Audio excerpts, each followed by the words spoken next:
Welcome বন্ধুরা, কেমন আছেন? আশা করি সবাই ভালো আছেন। আমি ভালো আছি। তো আজকে আমরা ফটোশপে আরেকটা ভিডিও নিয়ে চলে এলাম তোমাদের জন্য। তো আজকের ভিডিওটি হবে how to round corner in Photoshop first and easy. যে কোনো ফটো বা ব্যাকগ্রাউন্ডের উপর আমরা রাউন্ড সার্কেল করলে আমরা কর্নার কিভাবে আমরা বানাবো যে কোনো ফটোর উপর আজকে আমরা শিখে নেব ফটোশপে। তো চলো শুরু করে যাক। তো দেখতে পাচ্ছেন আমার একটা ফটোর মধ্যে আমরা করব, সেটা কিভাবে করব। জাস্ট আমি একটা নিউ একটা আর্টবোর্ড নিয়ে নিচ্ছি, একটা যে কোনো আর্টবোর্ড একটা সাইজে মাপে।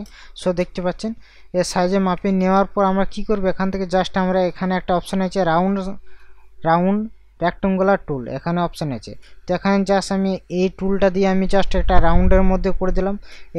এখানের মধ্যে আমরা কী করবো, জাস্ট রাউন্ড আমি যে চেঞ্জ করতে চাই, তো এটা আমি যে লকের মতন চাবির মতন আছে সেটা আমি বন্ধ করে দেবো। এটা যদি এক কোণার যদি আমি রাউন্ড করতে চাই, সেটা আমার এটার মধ্যে আমরা ক্লিক করব। যদি চাই যে আমি দু কোণার মধ্যে, সেটা আমরা এখান থেকে আমরা সেম পজিশন করব।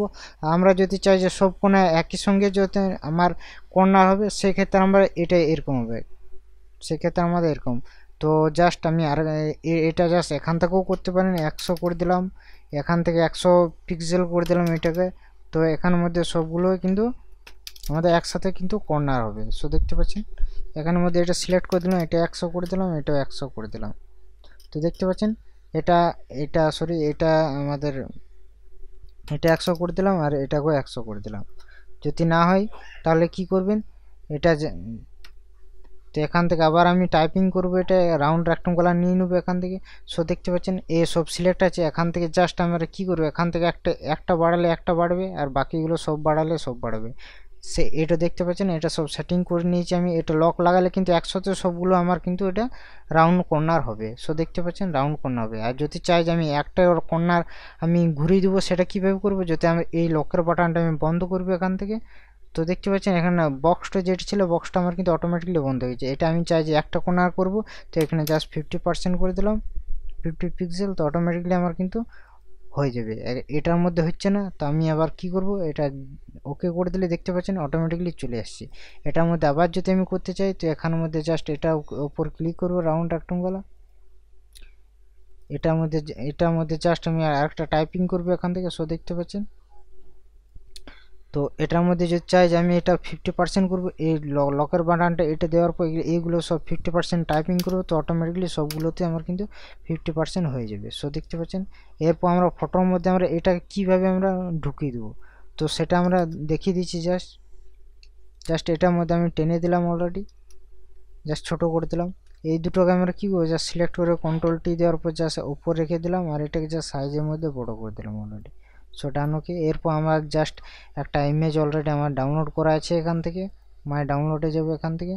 তো এখান থেকে যে কোনো আমি একটা ইমেজ নিয়ে নিচ্ছি, আমি অলরেডি এখানে ডাউনলোড করা আছে এখান থেকে, এখান থেকে এই একটা ইমেজ আছে অলরেডি আমাদের। তো এই ইমেজটাকে জাস্ট আমি কী করবো, এখান থেকে জাস্ট ক্রিয়েট ক্লিপিং মার্কস করে দেবো এটার মধ্যে জাস্ট টেনে পদের নিচে নামিয়ে দেবো এটাকে। সো দেখতে পাচ্ছেন আর এটা আমি আরেকটা কপি করব, এটার মধ্যে জাস্ট আমি এটার মধ্যে আমি নিচে নামিয়ে দেবো, এটার মধ্যে এটা জাস্ট ক্রিয়েট ক্লিপিং মার্কস করে দেবো, কন্ট্রোল-T দিয়ে দেবো। কন্ট্রোল-T দেওয়ার পর এটার মধ্যে আমি কিন্তু রেখে দেবো। সো দেখতে পাচ্ছেন দুটো ডিজাইন আমার দুটো ডিফারেন্ট লাগছে। সো দেখতে পাচ্ছেন রাউন্ড কর্নার, এই দুটোকে সবগুলোকে সিলেক্ট করার পর আমি কন্ট্রোল-T দেওয়ার পর আমি জাস্ট এটা হালকা আমি উপর রেখে দিচ্ছি, তাহলে আমাদের ডিজাইনটা পারফেক্টলি সুন্দর লাগবে। সো দেখতে পাচ্ছেন জুম করে দেখিয়ে দিচ্ছি, এটা আমার একটা নিউ লুক ডিজাইন, একটা কর্নার করলাম আর বাকিটা গোল রাউন্ড, আর এটা কি করলাম, এটা 4টে রাউন্ড কর্নার বানিয়ে দিলাম। সো কেমন লাগলো আজকের ভিডিওটি অবশ্যই কমেন্টের মাধ্যমে কমেন্ট করে জানাবেন। আর এরকম নতুন নতুন টিউটোরিয়াল ফটোশপে শিখতে পারবেন, বেসিক থেকে আরম্ভ করে অ্যাডভান্স লেভেলে। তো চলো নেক্সট টিউটোরিয়াল খুব তাড়াতাড়ি নিয়ে আসবো। সঙ্গে থাকবেন, ভালো থাকবেন, সুস্থ থাকবেন আর ভিডিওগুলো বারবার প্র্যাকটিস করবেন। আর অনাথ প্রিমিয়াম ইউটিউব চ্যানেলটাকে সাবস্ক্রাইব করে রাখবেন। চলো tata, bye bye. Next tutorial খুব তাড়াতাড়ি নিয়ে আসবো। ভালো থাকবেন, সুস্থ থাকবেন।